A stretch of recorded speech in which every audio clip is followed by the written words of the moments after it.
How to build a church in 2022. Welcome to the Better Sundays podcast. Focused, practical, and usable advice for church leaders looking to reach new young families and impact their community.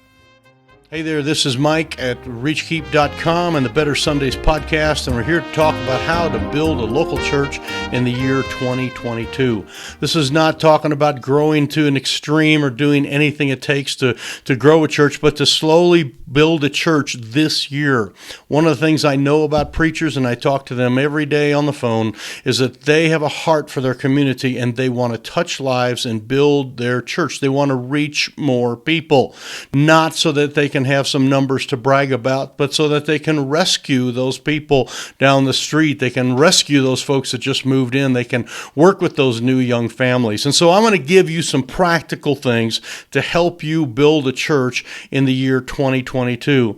Now, there is a prerequisite to this, and that is that you preach the Bible, you pray, and you live a holy life, okay? You've got some basic things that have to be done, and that should go without saying, but if I don't say it, someone to say, why didn't you say it? So make sure that you're doing the basics as far as building the church and preaching the Word of God, relevant messages.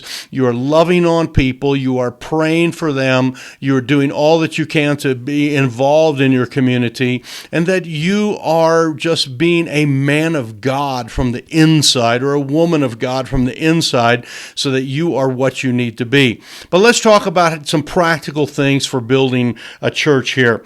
We've got a view that I want you to take on. This is point number one that I have. It's the idea is I want you to, and this is for you, okay? The rest of these are kind of things that you'll be doing out there, but this is for you. I want you to view yourself as a developer. I want you to view yourself as a developer. Now, what that means is the idea of developing a large area of real estate, or developing a shopping mall, or developing something. Somebody somewhere had a vision. They saw nothing. They saw flat land. They saw an empty, vacant area. They saw a field of nothing, and they said, we could turn that into a whatever it happens to be. A lot of places get turned into housing developments. They get turned into cities. They get turned into golf courses. They get turned into all sorts of things. I recently was in Mesquite, Nevada, and there's vast amounts of Nevada that have absolutely nothing. But one day, somebody long ago drove through a couple of those little canyons and said, wouldn't it be cool if this looked different? Wouldn't it be cool if XYZ, condos in this case, golf courses, casinos where they're at, all those different things. But somebody had some vision, and so you have to have a vision, and that starts with you developing yourself, viewing yourself as a developer. So think about yourself as a person that develops things, that moves things, that changes landscapes. Now, many of us are pastors or preachers, and we view ourselves as a preacher and a presenter of the Word of God, and that is a subset of that, and that has to happen. But I want you, wherever you are, to view yourself as a developer. The second thing, and actually the third thing, I'm going to give you number 2 and 3 at the same time here, is choose a demographic and a geographic. Let me say that again. Prayerfully choose a demographic and a geographic. So this is point number 2 and 3. Let's go with the demographic one first. We'll call that point 2. Choose a demographic to reach. Now, you are supposed to reach everybody, and yes, we can, but we have all learned that if we focus on a certain thing, we tend to hit it a little bit better than if we do the shotgun approach. So what I want to encourage you to focus on, the demographic that I think is the top one, is I would like for you to reach new, young families from your community. These are new people that have not been in church. That is the demographic. They don't go to church. They're not currently in anything. They might have a church background or something, but they're not active, involved. You're not taking them from one church, bringing them to yours. I want you to view that demographic. I want you to view them as a young demographic because we want to reach young families. They're going to be around longer. It just makes sense. And so we want to reach them and reach the children of their family, reach those teenagers. So reaching new, young, and families, the idea of reaching mom and dad and all the kids together. If you're going to build a church, have a focus on reaching families. And we have lots of training that is available on reachkeep.com and through our podcast that can help you with some of these type of things. So you can look at some of that. We'll give you some very distinct things, but reach a demographic. The number 3 point is to reach a geographic. A geographic is where you kind of take and focus your area on your mind on one little particular area.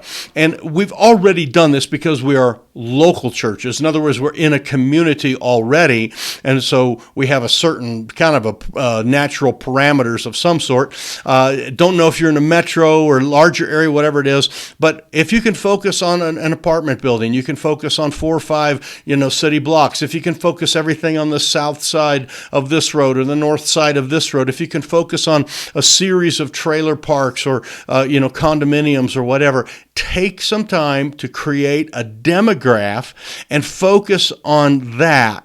Now, you can still reach everybody, and by the way, when you focus on a demographic and a geographic, you will get everybody in the demographic. I guarantee you, we have people of every age, even though we focus exclusively, our main programmatic focus is on the moms and dads of elementary age children. That's what we focus on. We reach everybody. We have all sorts of senior citizens, all sorts of young marrieds. We have all sorts of those with babies. We have all sorts of everything in every age. We have single people, divorcees. We have everything that you can imagine that comes to our church, not just young families that are, the typical nuclear family, but that's what we focus on. We also, as we focus on a geographic, it will help you to focus, but all of those people have relatives and someone else they know that lives somewhere else, and you will reach all sorts. But if you are scattered in your thinking, you will not be able to really hunker down on your programmatic side of things and really focus. So number 2 and number 3, if you're going to build a church, is focus on a demographic and focus on a geographic. Okay? The next one I have here is to recruit a soulmate. Recruit a soulmate. Now, that may sound funny to you, and probably many of you have already found your soulmate. I have one, and she's my sweetheart, and I love her, and you probably have that type of soulmate. But I'm looking for, or I'm asking you to look for, to find someone else within your local church that has the passion for the demographic and the geographic. Someone else that says, you know what, I'll come here early, I'll stay late, I'll work this, I'll print that, I'll do that. Find somebody that's got the heartbeat of reaching the demographic and the geographic, and of course they're living for the Lord as well, and they view themselves as a developer. Now, this may not be, like I say, this is not an organic relationship like a deacon or a Sunday school teacher, although it could be one of those, but it could be someone like simply a teenager that says, hey, I'll help you go hand out flyers in that community, or I'll help you run that kids activity. I remember when we started our church, I had several teenagers that became somewhat my soulmates. When I said, we're going to go do something, they said, what? Whenever. We'll be there. Whatever you want, we'll be there. And you need that type of encouragement if you're going to build a church. You need somebody that is not in an organized, an assistant, and it can be an assistant, and it can be, again, some of your leadership people that are there.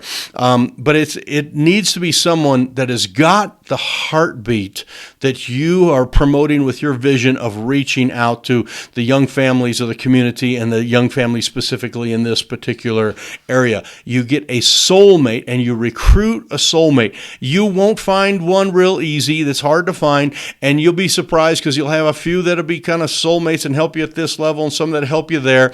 But what I'm saying is find somebody that will come alongside you, encourage you, and you will work along with them, and they will get things done. And that way you're not alone. It helps so much. The next thing I have here is with the people that you're going to reach. This would be the soulmate and any other people you have. You need to recruit people and you need to meet with them at what we call non-Sunday meetings.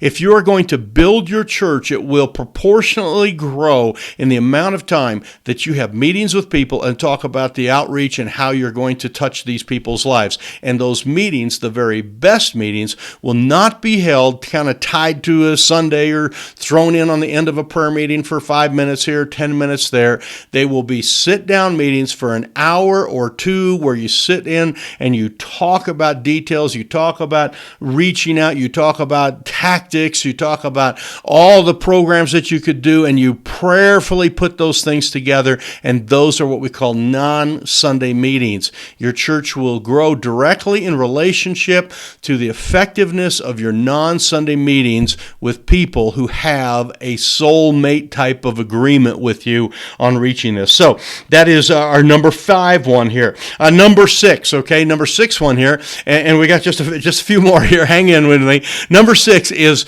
create amazing Sundays.